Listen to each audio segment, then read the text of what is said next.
One of the great things about 401k retirement plans is that they are often portable when you leave a job. The question is, what do you do with them then? My guest is Michael Budnick, who practices in Burbank, California and Austin, Texas.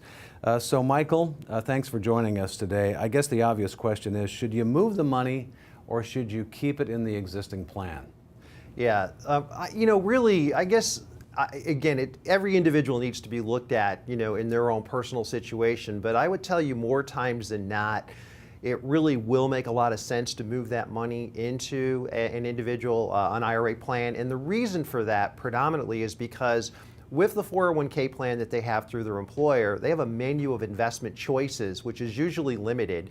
And with an IRA, with proper planning, they have access to the entire universe of mutual funds and other options, individual stocks and such. So it gives them the ability to really do a better job with those dollars. And if it's done properly, they can actually reduce their cost as well. And so there's a lot of logic in taking a look at that and really can help grow that asset, which is the end goal for that money in the first place. So let's be able to accomplish that. More growth and lower fees, is a real win-win situation for clients. Well, this may seem like a dumb question, but can you explain why you shouldn't take a cash distribution here? Yeah, sure.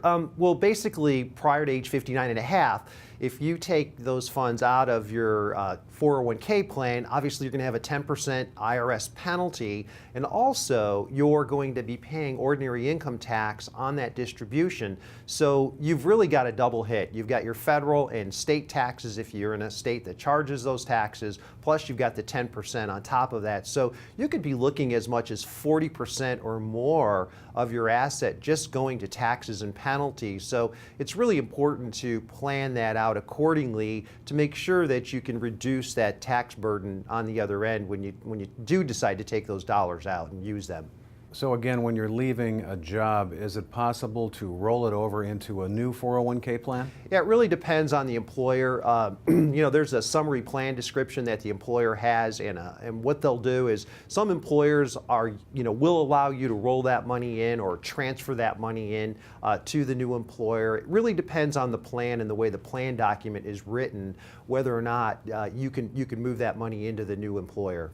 Well, finally, if an IRA is the choice, should it be traditional or a Roth? Well, again, with an IRA, you have more options, meaning that, when you're planning, with a licensed fiduciary as an example, you have the options to be able to invest those dollars more fully to make sure you're really meeting your goals and objectives. And whether it's a traditional versus a Roth, that really, depends again on the goals of that individual in terms of what are they really wanting to accomplish with that money. There's no question that, one of the big plus points of the Roth IRA is that all the money grows on a tax-free basis, so there is no taxes due. And if you do proper planning and you convert some of that traditional IRA money over to a Roth in a year where you're in a low tax bracket, long term, looking out over 10, 15, 20 years or more, that could make a huge impact on how much more money you have in your pocket in the long run. So it can make a lot of sense. It really just depends on the individual. All right, Michael, thank you for sharing your expertise with us today. Thank you. That's Michael Budnick. He practices in Burbank, California and Austin, Texas, and this is Retirement News Online. Thanks for watching.